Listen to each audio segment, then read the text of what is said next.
2차는 그래서 이런 부분들을 개선하기 위해서 재수 때는 어떤 방식으로 온라인 스터디는 심층 면접을 수업 실현은 2차 스터디를 하다 보면은 피드백이 오고 가잖아요. 거기서 혹시 좀 유의해야 될 점이 2차는 공부를 어떻게 준비를 하셨나요? 일단은 1차 시험을 치고 올해 좀 난이도가 어려웠다고 생각을 해서 합격할 수 있을까에 대한 고민이 많이 들었습니다. 그래서 준비를 별로 안 하려고 생각을 했었는데 그래도 제가 그 앞에 연도에 했을 때 좋은 점수를 받지 못했던 게 좀 아쉬움으로 많이 남아서 극복을 해보고자 네, 2차 준비를 시작을 했습니다. 일단 초수 때 제일 아쉬웠던 부분은 방향성을 잘못 잡은 부분이었던 것 같아요. 중요한 게 뭔지를 생각을 하지 않고 좀 따라하기에 바빴던 게 아닌가라는 생각이 들어요. 초수 때 수업을 준비했던 걸 생각해보면 이 수업이 뭘 요구하는 건지에 대해서 좀 더 집중적으로 생각하지 않고 자잘한 멘트들이나 그런 것들에 초점을 맞춰서 모든 걸 다 외우는 식으로 공부를 하지 않았나라는 생각이 들었습니다. 그리고 어떤 디렉션별로 확실하게 틀을 만들 방법이 분명히 있는데 그런 것을 생각하지 않고 그냥 항상 늘 처음부터 구상을 처음부터 다 하고 그랬던 것 같아요. 그러니까 대비가 완벽하게 되지 않았다고 할까요? 어떤 새로운 문제를 줬을 때 그때도 늘 새롭게 구상을 하다 보니까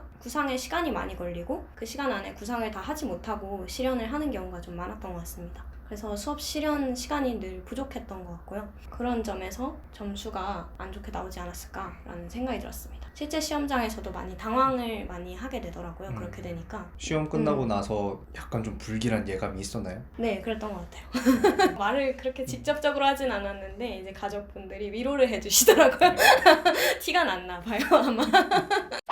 면접에 있어서도 처음에 구상형에서 좀 시간이 많이 걸렸어요. 구상형을 말하는데 뭔가 계속 버벅거리고 그렇게 되니까 시간이 소요가 많이 돼서 뒤에 부분은 아예 이제 즉답형 추가 질문 이런 건 대답을 거의 못했던 것 같거든요. 그러니까 이제 감점이 크게 됐었던 것 같고 그런 점이 가장 큰 문제였던 것 같습니다. 그래서 이런 부분들을 개선하기 위해서 재수 때는 어떤 방식으로 준비를 했나요? 재수 때는 수업 실현에 있어서는 틀을 잡는 게 가장 우선이라고 생각을 했어요. 저만의 틀을 잡아서 어떤 문제를 주더라도 적용을 할 수 있어야 된다라고 생각을 했어요. 이렇게 바뀌게 된 거에 큰 영향을 준 거는 이제 학원 강의를 들으면서이기도 했는데요. 보통 이제 수험생들이 그런 부분들에 대해서 생각을 못하고 그냥 이제 모양을 내기 위한 수업을 하는 경우가 많다라고 얘기를 해주시더라고요. 그래서 그 부분을 개선하기 위해서 디렉션별로 틀을 잡아가는 것을 12월 달에 가장 많이 했던 것 같고요. 예를 들면은 뭐 단어 지도를 할 때는 이렇게 해라. 뭐 21년 문제로 준비를 해보고 20년 문제로도 해보고 뭐 19년 문제로도 해보고 이렇게 기출 문제를 쭉쭉 해보면서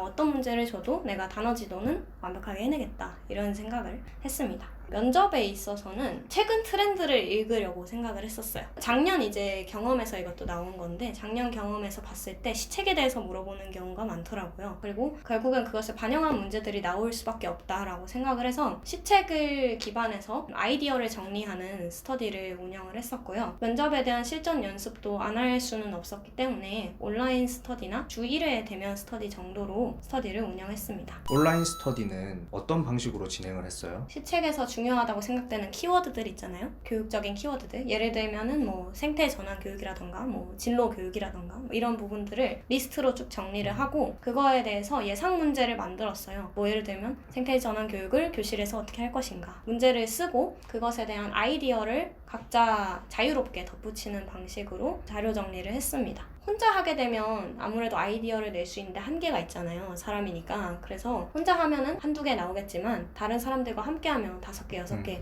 이렇게 아이디어가 되게 되니까 좀 더 참신한 아이디어를 발굴할 수 있을 것이고 답안에 있어서 구체성도 더 높아질 수 있다고 생각을 했습니다. 인풋을 쌓는 시간을 많이 가졌던 것 같아요. 그리고 교육청 블로그에 그 시책을 저는 다 검색을 했어요. 일일이 하나씩. 정말 친절하게도 키워드별로 카드 뉴스가 하나씩 다 있어요. 열심히 이제 뺏겨오고 또 구글에도 그냥 검색을 하면 다양한 자료들이 많이 나와서 그런 자료들을 보면서 참신한 아이디어에 대한 생각도 좀 했던 것 같고 다양한 아이디어를 찾으려고 노력을 했습니다. 교육청 블로그의 그 목적을 잘 생각해보면 시책은 우리 교육청에서 이렇게 하겠다 발표한 거고 우리는 이 시책을 이렇게나 열심히 하고 있다 이렇게 홍보하는 거니까 교육청 블로그가 저는 꿀팁이라고 생각하거든요. 심층 면접을 준비를 할 때 있어서 팁이나 뭐 주의해야 될 점? 가장 중요한 것은 시간 관리인 것 같아요.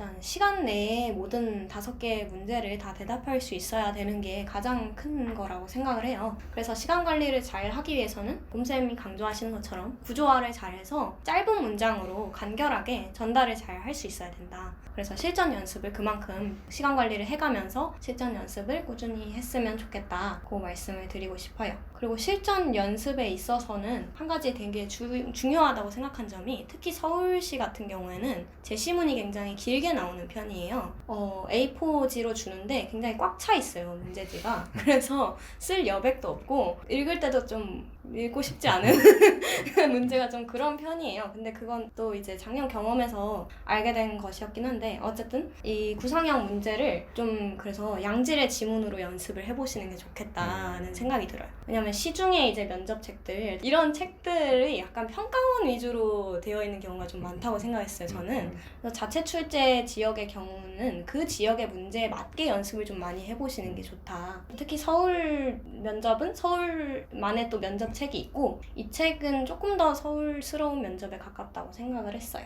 이거를 영어로 또 해야 되잖아요. 저희는 영어과니까. 그래서 영어로 스터디원들끼리 돌아가면서 번역을 했어요. 그것을 실제 15분이죠, 구상 시간이. 그래서 15분 안에 구상을 하고 그 다음에 이제 실전 연습을 할 때도 제가 초수 때는 그냥 추가 질문 이런 것도 그냥 줄글로 돼 있는 걸 읽고 이렇게 했었거든요. 근데 실전에서 그 작년 이제 초수 시험 때 면접관 분들이 그 서울은 추가 질문을 읽어주시거든요.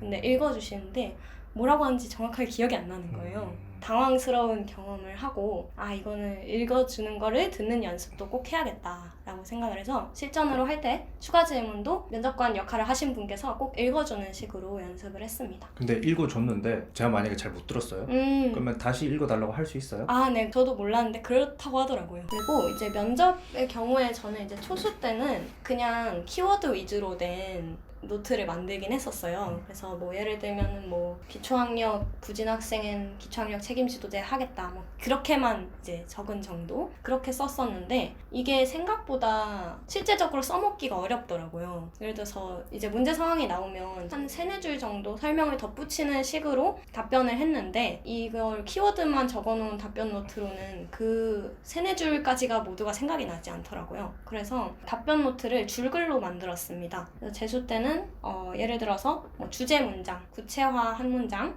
효과 한 문장 이 정도로 해서 3-4문장 정도로 줄글로 이렇게 답안을 썼고요. 좀 귀찮은 작업이긴 하지만 운이 좋게도 여기서 한 2-3문제 정도가 출제가 되었습니다. 답변에 굉장히 잘 써먹었고요. 그리고 이거를 글로 쓰면서도 머리에 잘 외워지더라고요, 은근히. 그리고 특히 이 답변 노트를 만들 때는 최신 트렌드를 잘 반영하라는 말씀 드리고 싶어요. 모든 주제를 다루기는 사실 어렵잖아요. 그래서 모든 주제를 다루는 것도 한 번 정도는 해보시되 답변 노트를 마지막에 만들 때는 트렌드를 반영해서 최근에 강조가 되는 교육 시책 이런 거 유튜브에 찾으면 많이 나오거든요. 네. 그런 거 이제 목차를 적고 이거 나오면 이거 대답해야지 이렇게 딱 완전히 체화가 될 수 있게 준비를 하시면 되게 자신감 있게 답변할 수 있을 거예요. 수업 시련은 어떻게 준비하셨나요? 뭐 노하우나 팁 같은 게 있을까요? 마찬가지로 실전 연습이 정말 중요한 것 같아요. 그래서 아까 말씀드린 것처럼 좀 초반에 수업 시연에 대한 틀을 많이 잡아두시는 게 되게 중요한 것 같아요. 12월 달에 저 같은 경우는 각 디렉션별로 틀을 만드는 연습을 정말 많이 했는데 해놓고 나니까 1월 달에는 수업 시련에 투자하는 비중이 현저히 줄었어요. 그래서 면접에 거의 집중을 해서 준비를 할 수 있었고요. 나오는 것들이 비슷비슷하게 반복이 될 때가 많으니까 그것을 잘 적용을 해놓으면 편하게 준비를 하실 수 있을 것 같고요. 기회가 된다면 대학교 강의실이라든지 좀 넓은 곳에서 자신의 목소리를 내고 계속 긴장된 상황에서 연습을 해볼 수 있는 기회가 있으면 정말 좋을 것 같아요. 그리고 수업 시련에서 정말 또 하나 중요하다고 생각한 게 이제 유연성을 가지는 것이 정말 중요하다라는 생각이 들었어요. 이렇게 틀을 만드는 것도 물론 정말 중요한 기초적인 작업이고 빠지면 안 되는 부분이지만 수험생분들이 좀 간과하실 수 있는 부분 중에 하나가 문제가 사실은 계속 변화하고 있다는 점인 것 같아요. 2차 시험이 현재 스타일처럼 디렉션을 복잡하게 해주고 뭐 문제가 길어지고 이런 걸 요구한 지는 사실 얼마 되지 않은 것 같아요. 한 최근 4-5년 정도? 이것도 작년 시험에서 느낀 거지만 시험이 계속 변화하고 있고 무엇을 요구할지 모른다는 점이에요. 예를 들면 21년도 시험에서는 요구하는 조건이 4가지가 있다고 치면 보통은 뭐 1, 2, 3, 4를 다 해라 라고 하던가 아니면 2, 3, 4를 해라 이렇게 유기적으로 연결이 되게 나왔단 말이죠, 문제가. 근데 21학년도 시험에서는 1, 2, 4만 하도록 했어요. 그러니까 3이 없어진 거죠, 갑자기. 그런 상황에서 저는 이제 대기실에서 생각을 할 때 당연히 2, 3, 4 나오겠지. 약간 이렇게 생각을 하고 안일하게 생각을 했던 것 같아요. 그러다 보니까 1, 2, 4가 나왔을 때 너무 당황스럽고 1에 대해서는 생각도 제대로 못하고 약간 그렇게 들어가게 된 거죠. 그러니까 초반부에 특히 버벅이면 수업 실현은 좀 복구하기가 좀 어렵거든요, 뒤에서. 그래서 그런 부분들이 항상 늘 바뀔 수 있다 이런 걸 생각하고 유연하게 생각하자, 융통성 있게 생각하자라고 생각을 했었고요. 그래서 실제 올해 시험에서도 지도안부터가 완전히 형식이 바뀌었죠. 많은 수험생분들이 당황을 하셨을 것 같은데 조금 더 이런 부분을 늘 생각을 하고 어떤 문제가 나올지 모른다 이렇게 생각을 하고 대비를 했기 때문에 조금은 덜 당황하고 문제를 풀 수 있지 않았을까라는 생각을 했습니다. 그리고 수업 시연에서 당연한 얘기지만 수업을 잘하는 게 정말 중요하다고 생각을 했어요. 실제적으로 내가 가르치고 있는 게 뭔가, 예를 들어서 단어 지도를 한다면 이 단어를 정말 학생이 이해하게 설명을 하고 있는가, 그런 부분들을 중점적으로 보셨으면 좋겠어요. 일반적으로 저희가 수업 시연 연습을 하면 물론 태도적인 부분도 진짜 중요는 하지만 그 부분에 오히려 포커스가 가게 되는 경우가 많거든요. 그렇지만 사실 이제 저도 정확하게는 모르겠지만 채점표를 보게 되면 아무래도 디렉션에서 요구하는 바를 정확하게 하는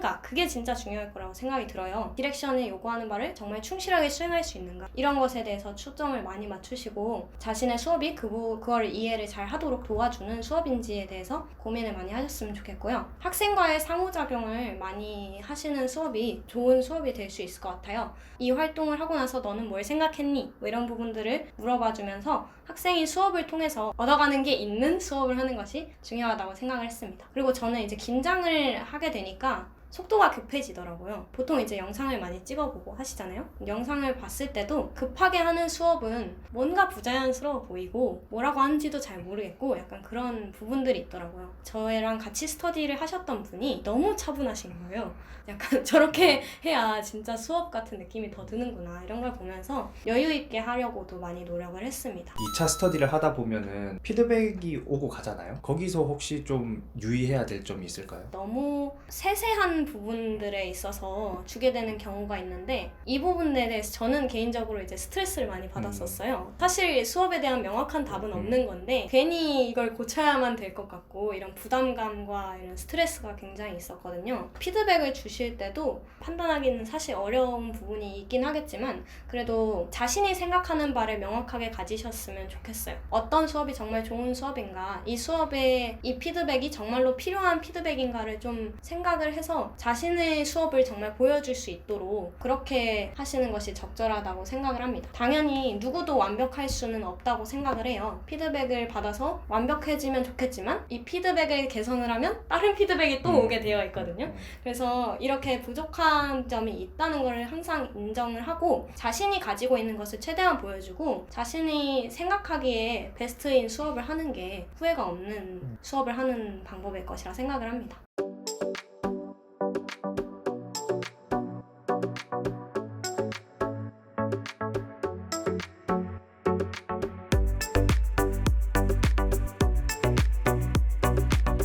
초수 때 질문이 뭐였죠?